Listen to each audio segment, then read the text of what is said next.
نحمده ونصلي على رسوله الكريم اما بعد فاعوذ بالله من الشيطان الرجيم بسم الله الرحمن الرحيم رب اشرح لي صدري ويسر لي امري واحلل عقدة من لساني يفقهوا قولي. ہماری جو سیریز چل رہی ہے حشر کے میدان کے جو حالات ہیں اور اس میں میری آپ بیتی، وہی انشاءاللہ تعالی ہم کنٹینیو کریں گے. اس میں ہم ابھی تک یہاں پہنچے تھے کہ میزان لگ چکی ہے، لوگوں کی نیکیاں اور بدیاں تلنا شروع ہو گئی ہیں. کسی کو بھی ایک نیکی دینے کو بھی کوئی تیار نہیں ہے. ہر ایک کو باری باری ایک سائق اور ایک شہید لے کر آ رہا ہے. میں حشر کے میدان میں وہاں کھڑی ہوں جہاں میرے سامنے میزان لگی ہوئی ہے. ایک ایک کا نام پکارا جا رہا ہے، ایک ایک بندہ آ رہا ہے، اپنا نتیجہ لے رہا ہے. کوئی کامیاب ہو رہا ہے اور کوئی ناکام ہو رہا ہے. لیکن میں نے ایک بات نوٹ کی ہے، ہر ایک سے چند ایک سوال ہیں جو ضرور پوچھے جاتے ہیں. جو بھی آ رہا ہے نا، کچھ کامن کوسچن ہے، سب کو اس کا جواب دینا پڑ رہا ہے. سب سے پوچھا جا رہا ہے زندگی کہاں گزار کے آئے، کن مشاغل میں زندگی گزاری، کدھر زندگی گنوائے. دوسرا، جوانی کا ہر ایک سے ضرور پوچھا جا رہا ہے کہ اس جوانی میں تم نے کیا کیا. جوانی میں اللہ نے طاقت دی تھی تمہیں، جوانی ایک نعمت ہے. دنیا میں تو جتنے جوان لوگ ہوتے تھے ان کے لیے کبھی سوچا بھی نہیں جا سکتا تھا کہ اللہ کی عبادت کریں گے، اس کے حکموں پہ چلیں گے، کیونکہ وہ جوان ہوتے تھے نا. دنیا میں تو کہا کرتے تھے لوگ کہ تم تو جوان ہو، ابھی سے تم نے یہ کرنا شروع کر دیا. دین تو صرف بوڑھوں کے کرنے کا کام ہوتا تھا، دین تو جوانوں کے لیے نہیں ہوتا تھا، نانیوں دادیوں کے لیے ہوتا تھا. جوانی کو سمجھا جاتا تھا جوانی دیوانی ہے، وہ جوانی کیا جو مستانی نہ ہو. اللہ اکبر. اور میری نظروں کے سامنے آج کئی جوان ہیں جو لے جائے جا رہے ہیں جہنم کی طرف. مجھے دنیا کے وہ ان کے حال حلیے یاد آ گئے، وہ ان کے رنگ ڈھنگ یاد آ گئے. بھلا ایسی جوانیوں کا یہاں پہ کیا جواب دیتے ہیں؟ ان کی تو وہ جوانیاں انہی مشاغل میں گزر گئی. تیسرا سوال ہر ایک سے مال کا ہو رہا ہے، کہاں سے کمایا مال. یہ تو ابھی حرام کی بات نہیں ہے، حلال مال بھی کہاں سے کمایا. کم ہی لوگ ہیں آج کہ جو اس سوال میں پاس ہو رہے ہیں. مجھے یاد ہے میری دوستیں ہوا کرتی تھی دنیا میں، ان کے گھروں میں کبھی دیکھا ہی نہیں جاتا تھا کہاں سے پیسہ آ رہا ہے. شوہر چاہے رشوت سے لے کر آئیں، چور بازاری سے لے کر آئیں، شراب بیچ کے لائیں یا خنزیر بیچ کے لائیں، لاٹری والے پیسے لے کر آئیں، حلال لائیں حرام لائیں، ملاوٹ کر کے لائیں، کچھ بھی کر کے لائیں. ان کو نہیں فکر ہوتی تھی آج وہ کیسے جواب دیں گے، کیا کہیں گے، ہم نے کہاں سے مال کمایا. دنیا میں تو کبھی پکڑے بھی نہیں گئے تھے، یہاں کیسے پکڑے جائیں گے. یہاں تو حلال کا بھی حساب ہے، تو حرام مال کو کدھر جواب دو گے. پھر مال کہاں خرچ کیا، یہ اس سے بھی مشکل سوال ہے. اس لیے کہ جب دنیا میں ہم کمائیاں کر لیتے تھے، ہم کہاں سوچتے تھے کہ ہمیں کوئی ایک ایک پائی کا حساب دینا پڑے گا. کتنا ہم نے ضائع کیا، کتنا فضول رسموں پہ اڑا دیا. کتنی چیزیں میرے پاس گھر میں ہوتی تھی پھر بھی میں اور لا کے رکھتی رہتی تھی، لیکن اللہ کے راستے میں دیتے وقت مٹھی کیوں میری بند ہو جاتی تھی. پھر علم کے متعلق ہر ایک سے پوچھا جا رہا ہے کتنا عمل کیا. علم تو تھا، عمل کرتے وقت تم کیا کرتے تھے؟ اس وقت تو ہم دنیا میں کہتے تھے عمل ہم سے نہیں ہوتا، عمل کون کرے. اللہ اکبر. آج واقعی لگ رہا ہے کہ نجات نہیں ہو سکتی. ہر ایک کو ایسا محسوس ہو رہا ہے، ہر ایک پریشان ہے. جس کے پاس عمل ہے نا وہ بھی پریشان ہے، اس لیے کہ جب تک اعمال تل نہیں جاتے کوئی پتہ نہیں ہے کہ کس کے ساتھ کیا ہوگا. لیکن بعض ایسے خوش نصیب ہیں وہ آج بھی گھبراہٹ سے محفوظ ہیں. یہ لوگ مجھے اتنے لکی لگ رہے ہیں. دنیا میں تو ہم لکی اس کو کہتے تھے جس کو ہارورڈ میں پرنسٹن میں داخلہ مل جائے. دنیا میں ہم لکی اس کو کہتے تھے جس کو اچھی جگہ پہ نوکری مل جائے، جس کا کیریئر بن جائے. کہتے تھے بڑا خوش قسمت ہے، کیا بات ہے اس کی. مگر وہ سب چیزیں کتنی حقیر تھی، کتنی ٹیمپریری تھی. آج جس مصیبت میں ہم سب کھڑے ہیں اس سے جو محفوظ رہا نا، اس پریشانی سے جس کا تصور بھی نہیں ہم کر سکتے تھے، آج اس سے جو بچ گیا وہ ہے اصل خوش نصیب. آج جب دائیں بھی اپنے اعمال نظر آ رہے ہیں، بائیں بھی اپنے اعمال نظر آ رہے ہیں، سامنے جہنم نظر آ رہی ہے. جس چیز کے لیے جہنم کا فیصلہ ہو جائے اس کو پھر کیا خوش قسمتی اور کیا دنیا کے ہارورڈ اور پرنسٹن اور ڈگریاں اور جابیں. ان کے مالوں نے ان کو آج کسی کو نہیں بچایا. ان کے بڑے ہونے نے، ان کے سٹیٹس نے ان کو کوئی فائدہ نہیں دیا.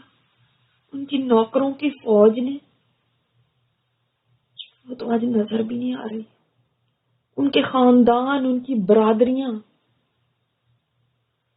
اللہ اکبر، کھڑے منہ دیکھتے ہیں پر کوئی کام نہیں آ رہا. ہائے دنیا تو کتنی بے وفا تھی، ہم نے تجھ سے کتنی وفا کی، تیری خاطر ہم آخرت کو بھول گئے. دنیا جو اپنے چاہنے والوں کے ساتھ ایسے کرتی ہے. اگر لوگوں کو پتا ہوتا تو کوئی تیرے پیچھے ایسے ہلکان نہ ہوتا. مگر دنیا میں یہ دھوکہ کہاں کھلتا تھا. بہت قرآن میں ہم پڑھتے تھے کہ یہ دنیا متاع الغرور ہے، مگر کہاں ہم سنتے تھے. بہت درسوں میں سنا کرتے تھے، ایک کام سے سنتے تھے دوسرے سے نکال دیتے تھے. ایسی پٹی بنی ہوئی تھی اس دنیا کی محبت کی، اس کو کمانے میں، اس کو رکھنے میں، اس کو سمیٹنے میں، اسی کو سجانے میں، سنوارنے میں، اسی میں ہم غرق رہے. دنیا ضرورت تو تھی مگر ہم نے تو اس کو مقصد بنا لیا ہوا تھا. اب تو بس حسرتیں ہیں اور غم ہے اور دکھ ہے اور پچھتاوے ہیں. رب نے ظلم نہیں کیا، اس نے تو سب بتایا تھا. ہم نے ظلم کیا اپنے آپ پہ. میں سوچ رہی ہوں آج اگر میرے اللہ نے میرے لیے یہ فیصلہ کر دیا کہ تمہاری نیکیاں کم ہو گئی ہیں اور تمہارے گناہ بڑھ گئے ہیں، تو کون مجھے ایک نیکی دے گا؟ سوچتی ہی نا میری نظروں کے سامنے اپنے سارے رشتے دار آ گئے، میرے پیارے، میری دوستیں، میری ماں، میرا باپ، میرے وہ چاہنے والے جو میری محبت کا دم بھرتے تھے، میرے شوہر، سب میری نظروں کے سامنے آ رہے ہیں. کون مجھے ایک نیکی دے گا؟ مجھے اپنی دوست کے ابو یاد آ گئے. وہ منتیں کرتے رہے، ان کو کسی نے ایک نیکی نہیں دی. مجھے کون بچائے گا؟ یہاں پہ تو بڑے بڑے لوگ جا رہے ہیں جہنم میں اور ان کو بچانے والا کوئی نہیں. مجھے کون بچائے گا؟ یہاں پہ تو رونے سے اور فریادیں کرنے سے بھی کوئی فائدہ نہیں نظر آ رہا. آج دعائیں کرنے سے بھی کچھ نہیں مل رہا. آج دعائیں بھی بے فائدہ ہو گئی ہیں. دنیا میں تو دعا مانگا کرتے تھے تو یہ امید ہوتی تھی کہ رب سن رہا ہے، رب کہتا تھا مجھ سے مانگو. آج دعا کے دروازے بھی بند ہو گئے، توبہ کے تو ہو ہی گئے. آج میرے ساتھ کیا ہوگا، یہ سوچ سوچ کے مجھے ہال پڑنے لگے. میں کہاں پہ جاؤں گی، جنت میں یا جہنم میں؟ کیا میں آج بچ سکوں گی؟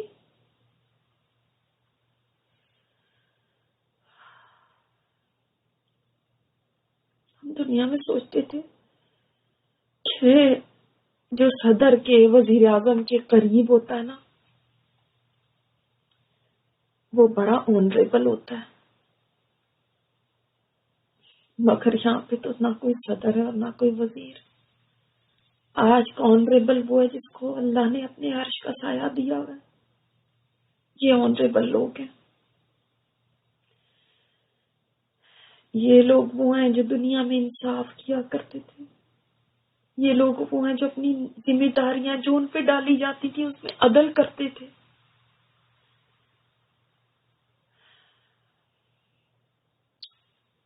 ابھی میں یہ دیکھ ہی رہی تھی کہ ایک دم میرے کانوں میں آواز پڑی، میری کزن کا نام لیا جا رہا ہے. میری کزن ہوا کرتی تھی شنو باجی، بڑی نیک عورت، دنیا میں اتنی ڈاؤن ٹو ارتھ تھی نا، ان کے پاس اتنا کچھ تھا، اللہ نے ان کو بڑا کچھ دیا ہوا تھا. اس کے باوجود کبھی تکبر نہیں آیا تھا ان میں، کبھی اپنی بڑائی کی باتیں نہیں کرتی تھی. کبھی میں نے ان سے کوئی ایسی بات نہیں سنی تھی کہ جو شو آف کی ہو. اتنی عاجز مزاج تھی، اتنی نیک عورت ہوا کرتی تھی. ہم تو اس معاشرے میں رہتے تھے جہاں پہ بات بات پہ برادریوں پہ فخر، خاندان پہ فخر، حیثیت پہ فخر، گھروں پہ فخر، کپڑوں پہ فخر، اولاد کی بڑائیاں کرتے کرتے نہیں لوگ تھکتے تھے. ان میں نے کبھی ایسا نہیں دیکھا تھا. جن کو آج بلایا جا رہا ہے، اور کیا خوبصورت قیمتی لباس ان کو دیا جا رہا ہے. جیسے دنیا میں ٹاپ کرنے والے بچے کو بلایا جاتا تھا نا، اور وہ ایسے کھڑا کر دیا جاتا تھا سب کے سامنے اونچی سی جگہ پہ، اور اس کو میڈل پہنایا جاتا تھا. شنو باجی کو دیکھو کتنی عزت مل رہی ہے، ان کو یہاں میڈل دیا جا رہا ہے. لوگ دنیا میں ان کو سنا کے چلے جاتے تھے اور یہ خود ہی جا کے پھر ان کو منانے لگتی تھی، خود ہی معافی مانگنے لگتی تھی، شرماتی نہیں تھی کسی سے معافی مانگتے ہوئے. اب ان کو کہتے تھے آپ کیوں اپنی بےزتی کراتی ہیں، کیا ضرورت ہے آپ کو جانے کی، خود ہی ان کو آنے دے. کہتی تھی کوئی بات نہیں، میری کون سی عزت کم ہو جائے گی. دیکھو واقعی ان کی عزت کم نہیں ہوئی، ان کو تو اللہ نے آج عزت دے دی.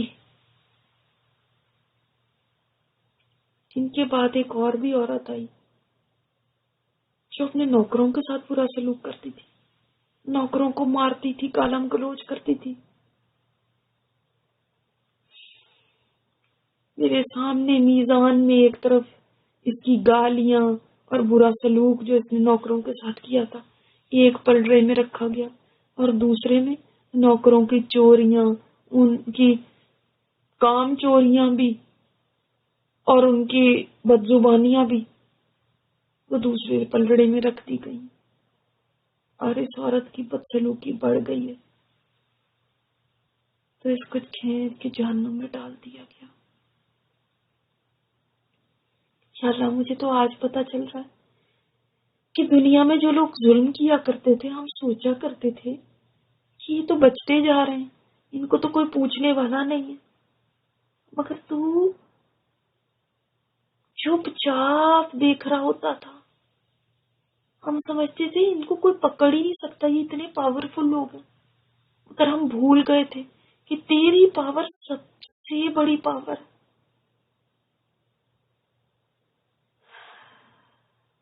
اور تجھے ظلم برداشت نہیں ہے، اسی لیے کئی بیگمات، کئی ہز ایکسیلنسی، ہز ہائینس ظلم کی وجہ سے آگ میں ڈالے گئے.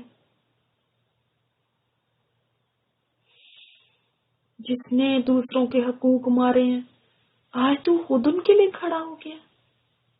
ایک انسان پہ کتنے حقوق ہوتے ہیں، کہیں والدین کے، کہیں شوہر کے، کہیں اولاد کے، کہیں ہمسایوں کے، کہیں رشتہ داروں کے، کہیں دوسرے مسلمانوں کے، کہیں مہمانوں کے، کہیں میزبانوں کے، کہیں ملازموں کے، کہیں محتاجوں غریبوں کے. اے اللہ، ہم کہاں کہاں ان حقوق کا جواب دیں گے؟ کہیں کمی بیشی ہو گئی تو کیا ہوگا؟ ہم کیسے بچیں گے؟ مگر ہاں، میں نے دیکھا ہے فرشتے نے آج آواز ایک دی تھی اور اس پہ میری خالہ آئی تھی. میری خالہ کا نام لیا تھا. میری خالہ بھی بڑی نیک تھی، نیکیوں میں بڑی دوڑ لگانے والی تھی. مگر میرے ماموں کے ساتھ ان کی ناراضگی رہتی تھی.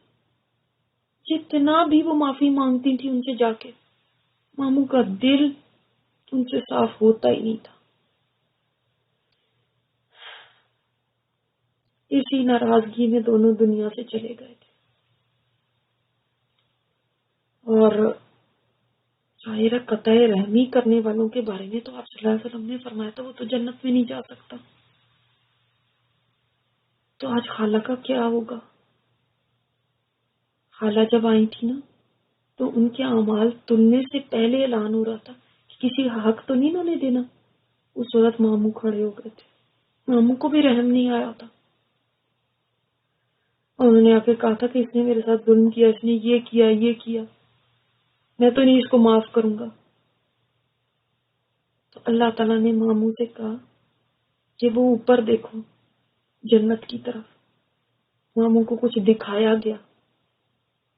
پھر انہوں نے کہا یا رب، یہ تو چاندی کے بلند شہر ہیں، سونے کے محلات ہیں، موتیوں سے آراستہ ہوئے ہیں، یہ کسی نبی کے ہیں یا کسی شہید کے ہیں یا کسی صدیق کے لیے بنائے گئے؟ تو اللہ تعالیٰ نے ان کو جواب دیا تھا کہ اس کے لیے جو ان کی قیمت دے دے مجھے. تو ماموں نے پوچھا یا رب ان کی قیمت کون دے سکتا ہے؟ اللہ تعالیٰ نے ان کو بتایا تم دے سکتے ہو. ماموں کہنے لگے وہ قیمت کیا ہے؟ اللہ تعالیٰ نے فرمایا تم اپنی بہن کو معاف کر دو. تو آج ماموں نے خوشی سے معاف کر دیا. خالہ کو زندگی بھر نہیں کرتے تھے معاف، آج اللہ نے معاف کروا لیا. اس لیے کہ جو اللہ کے پیارے ہوتے ہیں نا، اللہ ان کو اس طرح بچا لیتا ہے، خود ان کے لیے کھڑا ہو جاتا ہے. خالہ کو ساری زندگی یہ قلق رہا کہ کہیں قطع رحمی نہ ہو جائے، کہیں قطع رحمی نہ ہو جائے. بعض دفعہ انسان قطع رحمی کرنا نہیں چاہتا، معافیاں بھی مانگتا ہے، مگر دل کہاں دوسرا صاف کرتا ہے. آج دیکھو اللہ نے کیسے صلح کرا دی. کئی ایسے بھی آج آئے ہیں کہ وہ گناہ لے کے آئے ہیں جن کو انہوں نے بہت ہلکا سمجھا تھا، لیکن اللہ تعالیٰ کو وہ گناہ بہت سخت لگے تھے. اللہ تعالیٰ کو بہت غصہ آیا تھا ان پہ. وہ آرام سے آ رہے تھے، وہ سوچ رہے تھے ہم نے کون سے ایسے بڑے گناہ کر دیے، لیکن اللہ تعالیٰ غضبناک ہوئے، اللہ کے فرشتے غضبناک ہوئے اور سب دنیا کے سامنے ان کو پیشانی کے بالوں سے پکڑ کے نا گھسیٹ کے منہ کے بل اور جہنم میں ڈالا گیا. وہ چلا رہے تھے ہائے ہم برباد ہو گئے. تو فرشتے ان سے کہتے جاتے تھے آج ایک بربادی کی بات نہ کرو، آج تو کئی بربادیوں کو بلاؤ. اللہ اکبر. کسی اور کا نام لیا گیا. یہ کون ہے جس کا اتنا اکرام، اتنی عزت؟ اس کے تو گھر والوں کو بھی بلایا جا رہا ہے، اس کے ماں باپ بھی جا رہے ہیں. آج اس کے ماں باپ کو تاج پہنایا جا رہا ہے، ایسا تاج جس کی زبردست روشنی نکل رہی ہے. اور اعلان ہو رہا ہے یہ والدین ہے اس کے جس نے قرآن پڑھ کے اس پر عمل کیا. جیسے ہماری دنیا میں آنر والے اسٹوڈنٹس کو ان کے ماں باپ کو اسٹیج پہ بلایا جاتا تھا، آج یہاں پہ بھی ماں باپ کو اتنا بڑا اعزاز دیا جا رہا ہے. خود ان کو تو اس سے بھی بڑا پیکیج ملنے والا ہے، بہت بڑا پیکیج. لوگوں کو ہزار ہزار رکعت پڑھنے پہ جتنا اجر میں نے ملتے ہوئے دیکھا ہے نا، ان کو صرف ایک آیت سیکھنے پہ اتنا اجر مل رہا ہے. اور بڑے بزرگ فرشتوں کے ساتھ بیٹھے ہوئے، اتنا پروٹوکول ہے ان کا. ان کو اہل القرآن اور اہل اللہ کہا جا رہا ہے. اور قرآن بھی قریب کھڑا تھا جب ان کا حساب ہو رہا تھا، سفارش کرنے کے لیے کہ اگر آج میری سفارش کی ضرورت پڑی تو میں جھگڑوں گا اس کے لیے. کیا بات ہے ایسے لوگوں کی، کیا عزت ہے ان کی. اسی لیے ان کے لیے کامیابی کا فیصلہ دے دیا گیا. اور دیکھو ان کے چہرے کیسے خوشی سے تمتما رہے ہیں. جتنا رش کھا رہا ہے ان پہ، جی چاہ رہا ہے میں دنیا میں واپس چلی جاؤں، سارے کام چھوڑ کے نا بس قرآن میں لگ جاؤں. اتنا زبردست اکرام ہے ان کا. میں بھی قرآن سیکھتی تھی مگر تو واجبی سا سیکھتی تھی، کبھی پڑھ لیا کبھی چھوڑ دیا، حق ہی نہیں ادا کیا، پوری محنت ہی نہیں کرتی تھی. 100 باتیں مجھے یاد آ جاتی تھی قرآن پڑھتے وقت. آج میں بھی اچھی طرح محنت کر کے آئی ہوتی تو میرے ماں باپ کتنے خوش ہوتے نا. اور اگر میری نیکیاں کم ہونے لگتی تو یہ قرآن میرے لیے سفارشی بن کے کھڑا جاتا. ایک اور آدمی کا نام لیا گیا ہے، فلاں بن فلاں آ جائے، یہ خوشی خوشی جا رہا ہے، لگتا ہے اس کے پاس بہت نیکیاں ہیں. ہاں واقعی اس کی نماز بھی آ رہی ہے. آج تو نماز کی بھی ایک شکل ہے، نماز ایک شکل میں آ رہی ہے، زکوٰۃ ایک شکل میں آ رہی ہے، روزے کی بھی شکل ہے.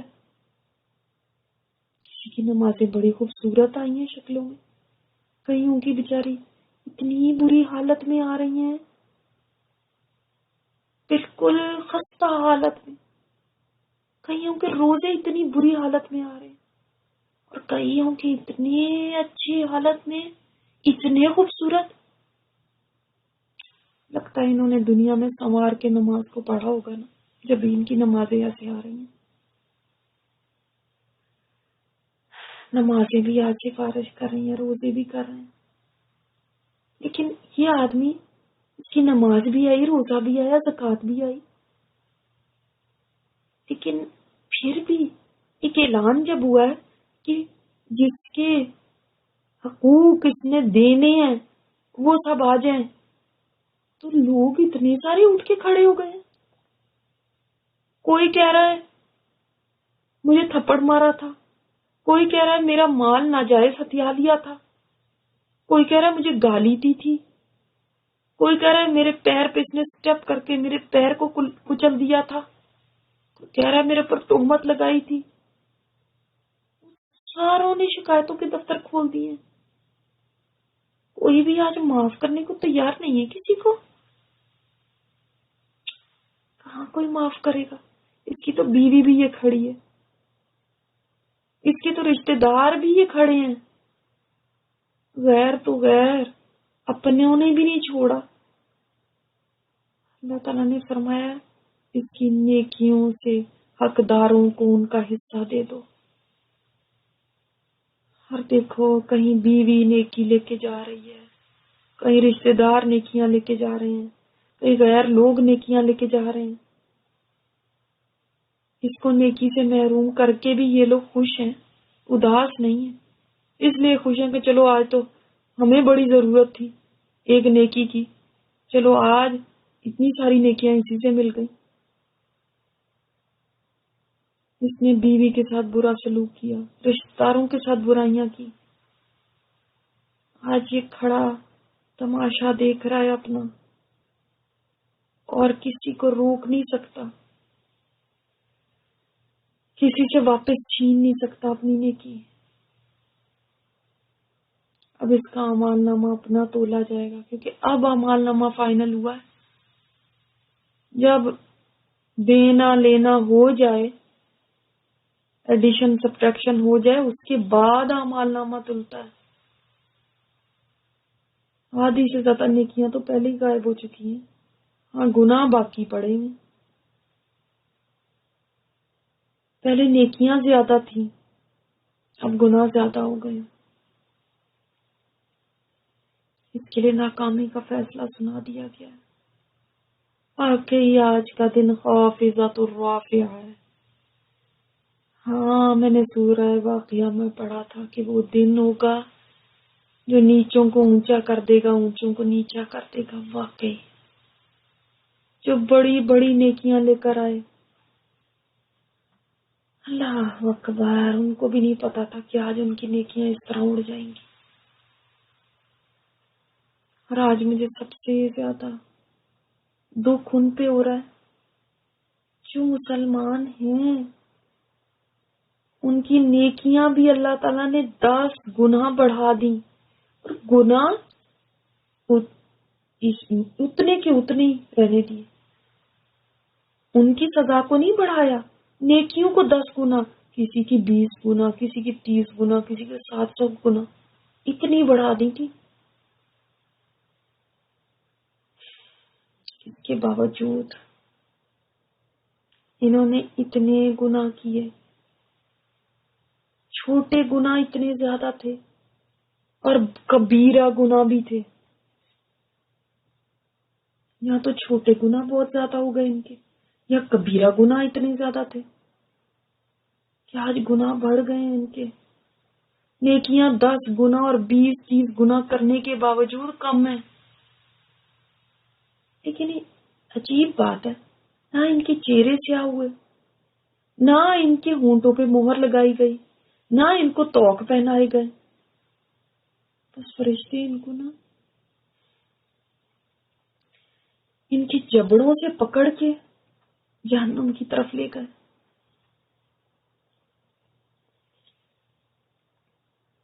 یہ چیخ رہے تھے اپنی جوانی کا، اپنی خوبصورتی کا ماتم کر رہے تھے.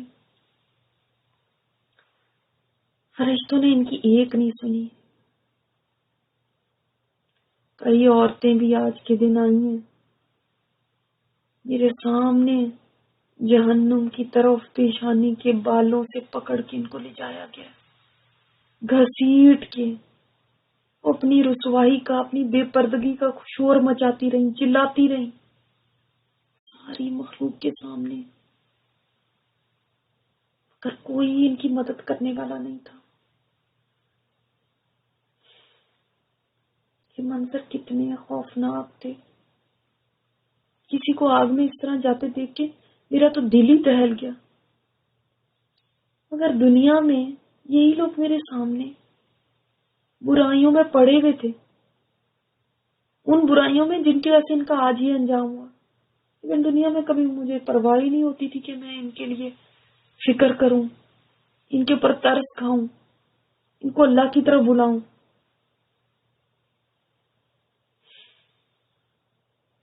دنیا میں کہاں یہ باتیں یاد تھی. آج ترس آ رہا ہے. اگر دنیا میں ترس کھایا ہوتا تو کوئی فائدہ ہوتا. دنیا میں اگر کوئی عورت سلپ ہو جایا کرتی تھی نا تو فوراً جلدی سے کھڑی رہتی تھی کہ یہ لوگوں کے سامنے امبیرسمنٹ نہ ہو. آج کتنی بڑی امبیرسمنٹ ہے کہ مخلوق کے سامنے گھسیٹا جائے، وہ بھی بالوں سے پکڑ کے. اور وہ کہہ رہے رحم رحم کرو ہم پہ، خدا کے لیے رحم کرو. ہر فرشتے ان سے کہتے ہیں رحم؟ جب رحمان نے تم پہ رحم نہیں کیا تو ہم کیا رحم کریں. میرے سامنے ان کو جہنم تک لے جایا گیا. داروغہ جہنم مالک، اس کا نام ہے مالک.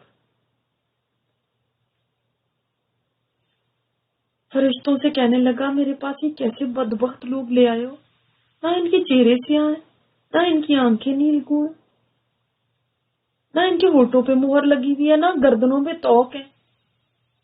فرشتوں نے جو لے کے گئے تھے ان کو، انہوں نے مالک کو بتایا کہ بس یوں ہی رحمان کا حکم ہے. ان کو اسی طرح لایا جائے۔ اب مالک نے ان سے کہا بدبختو تم کون لوگ ہو؟ ان بیچاروں کی ایسی ہوائیاں اڑی ہوئی، ایسے خوف زدہ ہیں، ظاہر خوف کیوں نہ آئے، اپنے سامنے آگ کو دیکھ رہے ہیں۔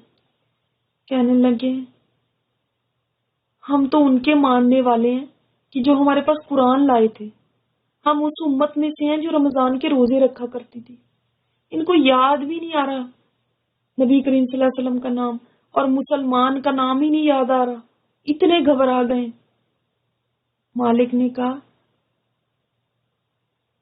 قرآن تو امت محمد پہ اترا تھا۔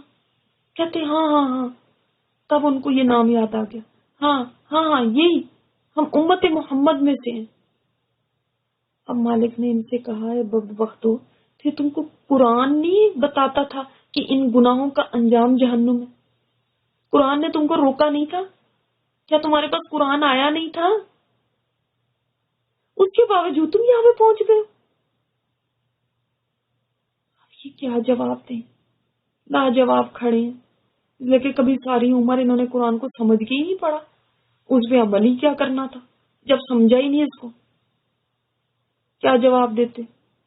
ان کے پاس اللہ کا کلام تو آ چکا تھا، لیکن توجہ نہیں دی۔ قرآن کے احکامات بھی پتہ چل چکے تھے، عمل ہی نہیں کیا۔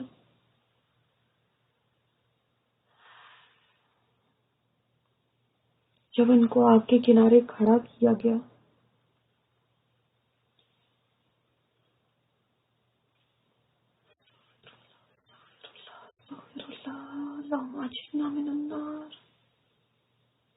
کہنے لگے اے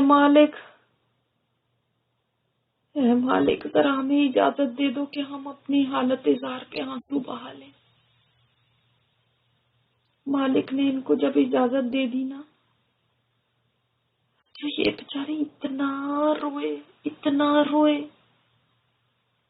اس لیے کہ آج اس قدر غم ہے ان کے اندر۔ یہ اس انسان کا رونا ہے جس نے اپنی ساری زندگی کو آگ لگا دی، اپنی چند دن کی زندگی کے مزے کے لیے، آرام کے لیے، عیش کے لیے، آسائشوں کے لیے آگ کا سودا کر لیا۔ ان کے آنسوؤں میں آج ندامت بھی ہے، حسرتیں بھی ہیں، پچھتاوے بھی ہیں۔ ان کے آنسو ان کی ناکامی بتا رہے ہیں۔ ان کے آنسو دیکھ کے میرا دل اتنا غمزدہ ہوا۔ دیکھو کیسے انہوں نے اپنے آپ کو خود برباد کر لیا، آج رو رہے ہیں، مگر یہ رونا ان کے انجام کو بدل نہیں سکتا۔ کل دنیا میں ایسا روئے ہوتے تو ان کی ندامت کا آنسو جہنم کی آگ کو بجھا دیتا۔ آج رو رو کر دیکھو تو ان کے آنسو ختم ہو گئے، مگر جہنم کی ایک چنگاری بھی نہیں بجھی۔ اب تو آنکھوں سے خون نکل رہا ہے۔ کتنے دل برداشت ہوئے ہیں، کتنے ڈپریشن میں ہیں یہ۔ کاش دنیا میں خود کو اس طرح تصور میں آگ پہ کھڑا کر کے انہوں نے دیکھا ہوتا تو آج ایسے تو نہ آتے یہاں۔ مگر آج ہر ایک انسان کے پاس کاش کاش اور کاش ہی رہ گیا۔ کاش یہ ہو جاتا، کاش وہ ہو جاتا، کاش میں یہ کر لیتی، کاش میں وہ کر لیتی۔ یہ کاش آج ایک حسرت بن چکا ہے۔ یہ کاش کانٹے کی طرح اندر چبھ رہا ہے۔ ایک ایسی تمنا ہے جو کبھی پوری نہیں ہو سکتی، ناممکن ہے کہ یہ پوری ہو جائے۔ مالک کہنے لگا اب کیا رونا، یہی رونا تم دنیا میں رو لیتے تو آج اس آگ تک تو نہ پہنچتے۔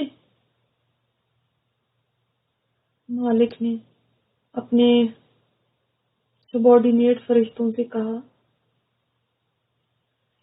اللہ پکڑ پکڑ کے ڈالو ان کو آگ میں۔ ڈالو ان بدبختوں کو. جب پتہ ہے ان کو آگ میں ڈالا جانے لگا نا تو ایک دم گھبراہٹ کے مارے ان کی زبان سے نکلا لا الہ الا اللہ، لا الہ الا اللہ. آگ فوراً پیچھے پلٹ گئی. مالک نے کہا آگے ان کو پکڑنا. کہنے لگی میں ان کو کیسے پکڑوں، لا الہ الا اللہ پہ میرا بس نہیں چلتا. مالک نے کہا آگ عرش والے کا حکم یہی ہے.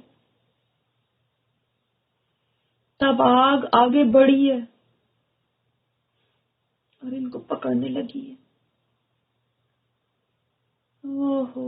ایک ذبح ہونے والا بکرا جو ہے نا، ہمیں اس پہ بڑا ترس آتا ہے کہ یہ ذبح ہو رہا ہے، اس کے اوپر چھری چل رہی ہے. اس پہ کیا ترس کھاتے ہیں ہم؟ کہتے ہیں ہم دیکھ نہیں سکتے ذبح ہوتے ہیں، ہم دیکھ نہیں سکتے خون. اس پہ ترس نہ کھاؤ، اپنے آپ پہ ترس کھاؤ. اس کی تو جان نکل جائے گی کچھ دیر میں، مگر جو جہنم پہ لا کے کھڑا کر دیا جائے گا اس کی تو جان بھی نہیں نکلے گی. آگ نے آگے بڑھ کے کسی کو قدموں سے پکڑ لیا، کسی کو گھٹنوں سے پکڑ لیا، کسی کو پہلوؤں تک پہنچ گئی، کسی کے گلے تک پہنچ گئی ہے. جب اس سے آگے پتہ ہے چہرے کا رخ کرنے لگی نا تو مالک فرشتے نے کہا ان کے چہروں کو نہ جلانا، اس نے دنیا میں کبھی رحمان کو سجدے کیے ہوئے، ان چہروں نے کبھی رحمان کو سجدے کیے ہوئے. ان دلوں کو نہ جلانا، ان دلوں کو نہ جلانا. کبھی یہ رمضان میں بھوکے پیاسے رہے ہوئے.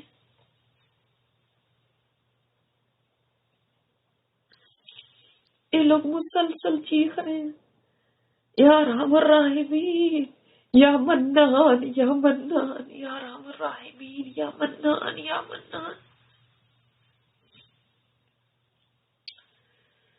آج دعا کریں، آج کہیں ہم سب یا رحم الراحمین. جو بات وہ اس وقت وہاں کر رہے ہوں گے آج کہیں، آج اللہ سے معافی مانگے، ورنہ کل کو کہیں یہ نہ ہو کہ ہمارے لیے بھی فرشتے کہہ رہے ہوں وہ بدبختوں تمہارے پاس قرآن نہیں آیا تھا،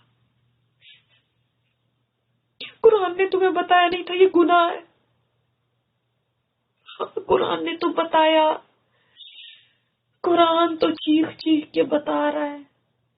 ہم نے ہی اپنے کانوں میں روئیاں ٹھوس لی ہیں، ہم ہی بہرے گونگے ہو گئے،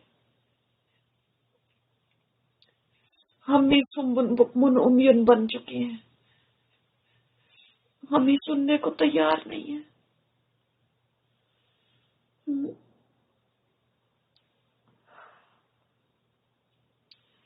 واقعی آپ صلی اللہ علیہ وسلم نے جہنم کے بارے میں سچ فرمایا تھا کہ تم جہنم کا جتنا بھی ذکر کر لو مگر وہ کچھ بھی نہیں ہے اس حقیقت کے مقابلے میں جو وہاں ہوگی.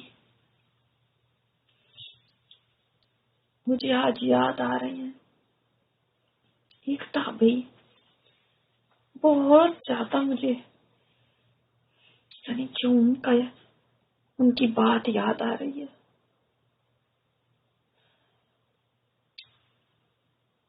ان کا نام تھا ربیع بن حسین، کبائر تابعین میں سے تھے. زہد اور تقوی کی انتہا کو پہنچے ہوئے تھے. خاندانی اعتبار سے نا ان کا سلسلہ نسب آپ صلی اللہ علیہ وسلم سے جا کے ملتا تھا. بچپن سے ان کی تربیت اللہ کی اطاعت میں ہوئی تھی. تقوی کا ماحول ان کے گھر میں بھی تھا. وہ اتنے متقی تھی، لیکن رات کے وقت جب ان کی ماں سو جاتی تھی، صبح کو اٹھتی تھی تو کیا دیکھتی تھی کہ ان کا بیٹا گھر کے کونے میں ہاتھ باندھے کھڑا ہے، اللہ سے سرگوشیاں کر رہا ہے. ارے واہ کیا اولادیں تھی وہ، دنیا اور دنیا والوں سے سب سے بے نیاز، نماز میں غرق ہے، اور محبت بھرے لہجے میں ماں آواز دیتی تھی، بیٹے ربیع تجھے کیا ہوا؟ کیا نیند نہیں آتی؟ بیٹا تو سو جا۔ اور وہ جواب دیتے تھے، اماں جان بھلا وہ شخص کیسے سو سکتا ہے جس پہ رات کی تاریکی چھا گئی ہو اور اسے دشمن کے حملے کا اندیشہ ہو؟ یعنی جہنم کا جس کو اندیشہ ہو وہ کیسے سو سکتا ہے؟ وہ تو عام راتوں میں ایسے کھڑے ہوتے تھے، ہم تو یہ 10 راتوں میں بھی نہیں جاگ پاتے۔ کیا ہمیں جہنم کا اندیشہ نہیں ہے؟ کیا ہم اس سے معمول ہو چکے ہیں، سیف ہو چکے ہیں،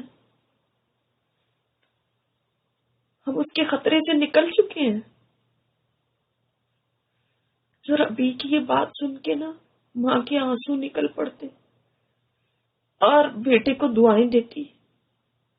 یہ ابھی جب وہ لڑکے تھے تو تب کی بات ہے، جب جوان ہوئے تو اتنا زیادہ ان کے اندر خوف خدا تھا نا، رات کی تاریکی میں جب لوگ گہری نیند سو جاتے تھے اتنا گڑ گڑاتے تھے، اتنی گرے اوزاری کرتے تھے کہ گگی بن جاتی تھی ان کی۔ اور ماں کو نا اپنے لاڈلے بیٹے پہ اتنا ترس آتا تھا کہ ماں آواز دیتی تھی، بیٹا ماں صدقے تجھے کیا ہوا ہے؟ کیا تو نے کوئی جرم کر دیا ہے؟ کسی کو قتل کر دیا ہے جو ایسے تڑپتا ہے؟ تو مجھے بتا، کس کو قتل کیا تو نے؟ بتا مجھے، ہم اس کے وارثوں کے پاس جائیں گے، ان کو منت سماجت کریں گے۔ وہ اگر تیری اس حالت کو دیکھ لے نا، با خدا مقتول کے وارث، یہ تیری آہیں، تیری سسکیاں، تیرا رونا دیکھ لیں، تیرا تڑپنا دیکھ لیں، مجھے یقین ہے وہ تجھے معاف کر دیں گے، وہ بھی نہیں دیکھ سکیں گے تیرا ایسا تڑپنا۔ اللہ اکبر۔ ربیع آگے سے فرماتے تھے، اماں آپ ان سے بات نہ کریں، اس لیے کہ میں نے تو اپنے آپ کو قتل کیا۔ تو ماں پوچھتی تھی وہ کیسے؟ فرماتے تھے گناہوں سے، میں نے گناہوں سے اپنے آپ کو قتل کر دیا۔ اللہ اکبر۔ آج یہ واقعہ نا دن بھر مجھے یاد آتا رہا کہ وہ کیسے تڑپتے تھے، ماں کو بھی رحم آ جاتا تھا۔ آج ایسے تڑپ کے اللہ کو دکھاؤ کہ اس کو رحم آ جائے اور وہ بھی یہ کہے کہ میرے بندے اتنے تڑپ رہے ہیں اپنی معافی کے لیے، میں آج ان کو معاف کر دیتا ہوں، میں نے ان کی معافی کا پروانہ دے دیا، جاؤ میں نے تمہیں معاف کر دیا۔ ربنا تقبل منا انك انت السميع العليم وتب علينا انك انت التواب الرحيم صلى الله تعالى على خير خلقه محمد وعلى آله وأصحابه أجمعين برحمتك يا أرحم الراحمين آمين يا رب العالمين۔ السلام علیکم ورحمۃ اللہ وبرکاتہ۔